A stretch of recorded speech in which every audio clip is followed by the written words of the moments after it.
An excellent goal for Christian Eriksen. VAR is ruining the game, and there is a lot of work for Jose Mourinho because some Spurs players just simply aren't good enough.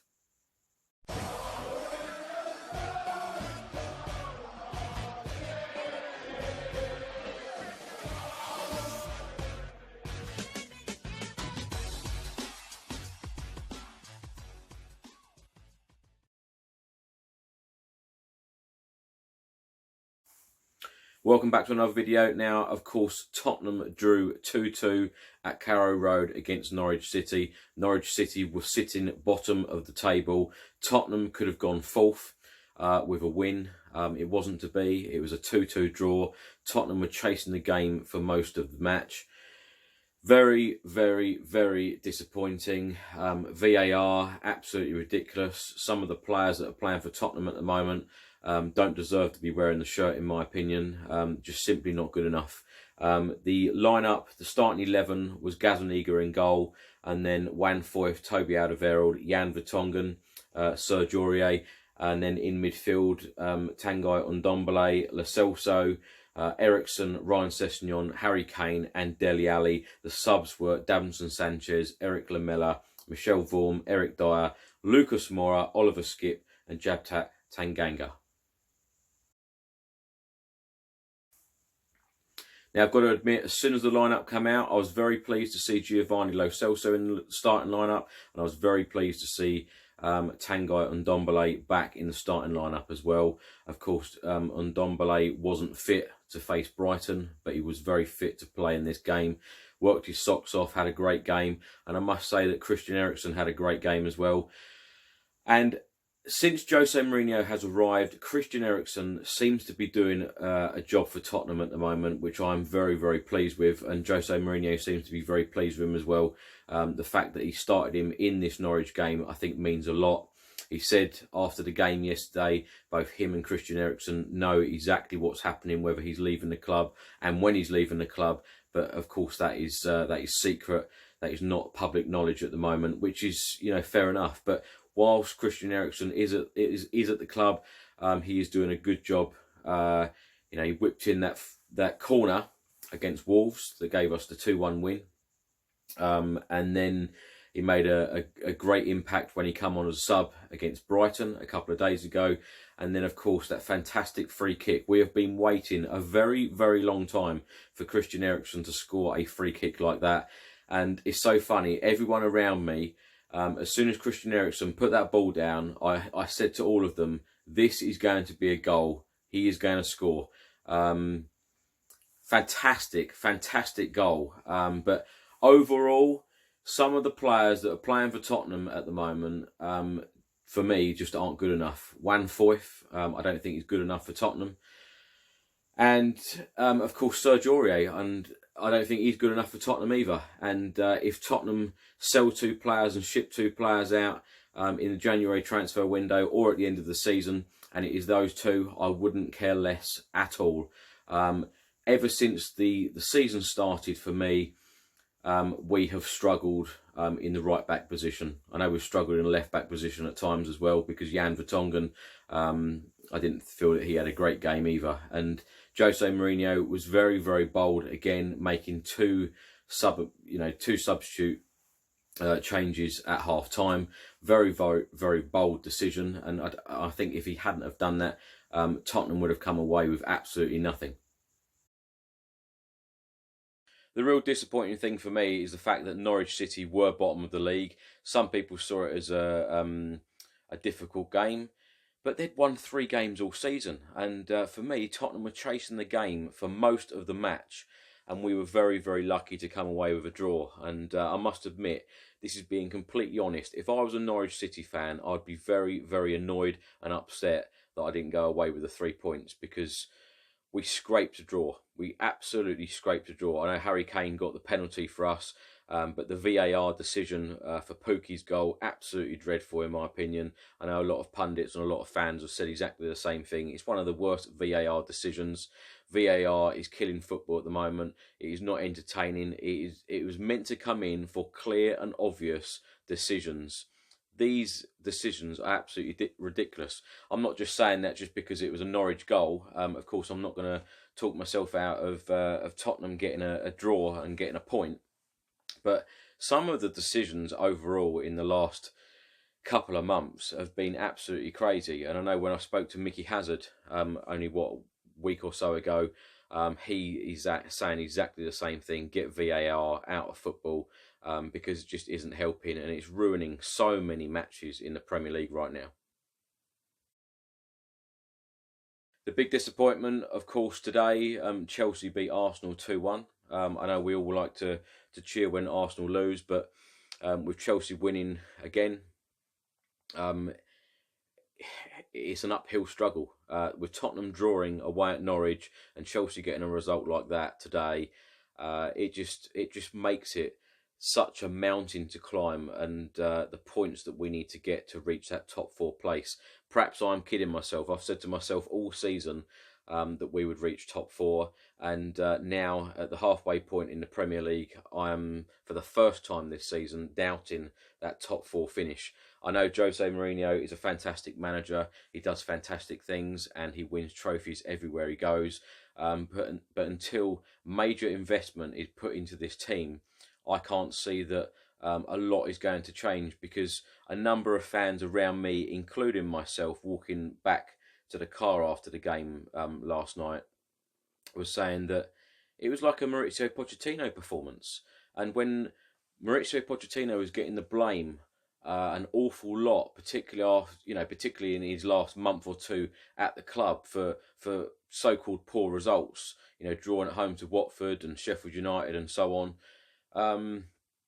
It just proves that the players are the issue, and we do need a refresh, and some of these players do need to leave, and we need a couple of decent players to come in. I think that the players that we've signed, and Ndombele, he's had a lot of issues with his fitness. He had a good game against Norwich, but there were spells when he looked absolutely shattered. Lo Celso, for me, some of the game against Norwich, he didn't really know where he was meant to be playing or what he was meant to be doing. Perhaps that's a little bit harsh, but when you are chasing a game, some of the Norwich players were giving 110%. All of their players were defending. All of their players were tracking back. The heart that some of the Norwich players were giving, I just wish that some of the Tottenham players were giving. And they are sitting bottom of the table. So, and we're pushing for top 4. So why aren't our players performing like that? I've got to mention Serge Aurier. For me, he's probably one of the worst defenders that Tottenham have ever had. And whether you think that's harsh or not, I know he's been getting a lot of slating recently, and I'm normally very, very positive about Tottenham players, but I can't be positive about Serge Aurier. And when I saw the starting lineup, yes, it's a very, very good team, but when you're putting Juan Foyth and Serge Aurier in the same back line, you're going to have problems, and we did have problems. It was problems all the time whenever Norwich were on the attack. There were issues because of them two in our back line. Serge Aurier scored an own goal. Very, very unfortunate. It probably summed his night up and probably summed his season up. But if he never plays for Tottenham again, I don't think I would care. I've got to say, fair play to Harry Kane. Absolutely brilliant penalty that he took last night to get us the 2-2 draw. He has now scored 20 penalties in the Premier League for Tottenham, more than any other player. And when you want someone to step up and make sure that they are going to score a goal, you want someone like Harry Kane to do it. Probably what's frustrating for me and a lot of people who watch this channel, I know a few people have messaged me privately, and a few people have put on the comments in the comment section below that I'm far too positive normally for Tottenham matches, and keep saying that Tottenham are going to win, we're going to reach top 4, blah blah blah. Perhaps I've been very naive in the fact this season that I think that some of these players are better than they actually are, because after last night's performance, after the first half against Brighton, after some of the performances this season, when I look back, perhaps I think that some of these players are better than what they actually are, and I admit that. But, you know, Jose Mourinho's only got to work with what he's got at the moment. I think he's got probably a bigger job than he first thought when he arrived at the club. Yes, we've got many great talents, but when you've got a back line, a defence that that is so poor, that is giving the ball away so many times, so many opportunities are created for the opposition. We don't seem to be blocking like we used to. We don't seem to be defending like we used to. We seem to just be making so many errors, giving the ball away, very, very, very sloppy. You cannot do that in Premier League football. You know, we've got Champions League last 16 tie coming up in February and March. You know, if money isn't spent in January and we don't reinforce this back line and this defence, then we are going to be in huge trouble. Some Tottenham fans have been saying that we haven't got hope in hell of reaching top four. Some Tottenham fans have even been saying that we're not even going to reach Europa League football this season. Who knows? Let me know in the comments section below what your thoughts are. Where realistically do you see Tottenham finishing in the Premier League at the end of the 2019-2020 season? Tottenham are currently in 6th place at the moment. We have now played 20 matches. We have won 8, drawn 6 and lost 6. That's a clear showing that it has been a mediocre season, that you don't know whether you're going to walk into Tottenham winning, drawing or losing. We've scored 36 goals. We've conceded 29. We have 30 points. We are 6th in the Premier League right now, and we are 5 points away from the top 4, 5 points away from Chelsea, 11 points away from Manchester City in 3rd, and a staggering 25 points away from Liverpool, but Liverpool are just running away with it. Up next on the 1st of January 2020, we are playing away at Southampton, 3 o'clock kickoff. Now, Southampton's recent results have been very good. They beat Chelsea at Stamford Bridge 2-0, and their last game was yesterday. They drew 1-1 at home to Crystal Palace. So they will be going into the Tottenham game with a lot of confidence.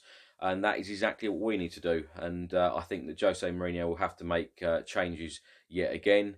But what I said earlier on in the video, I love Mourinho's boldness of when he sees that something isn't working, he changes it. And I don't think Mauricio Pochettino would have ever done that, you know, so early on. You know, when he substituted Eric Dyer a couple of weeks ago after about 28, 29 minutes, and then making 2 substitute changes at half-time last night. I do like that about him.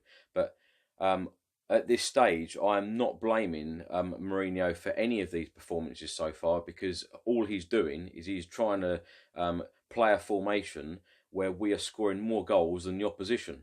It reminds me, and I've said this on many occasions, it reminds me of football under Ossie Ardiles, where we could concede 3 goals, but then again we could score 4. We're very, very good going forward, but very, very poor defensively. I've put out a couple of videos in the last couple of days, all about Tottenham fans' favourite memories of 2019. Please do check those out. Some emotional moments of 2019. I know this Norwich game is our last game of 2019, so it's not finished exactly how we would have liked. But let's look forward to 2020. Let's hope it's an incredible year, and let's hope that perhaps Jose Mourinho could put a trophy in the bank. Who knows? But it will be interesting, as I said, whether we do spend money either in January or the summer. We have to invest. He has to get his own players in, and we have to play the way that he wants us to play in order to challenge or even win something. Let me know all of your thoughts in the comments section below. I'll see you on the next video. Come on, you Spurs.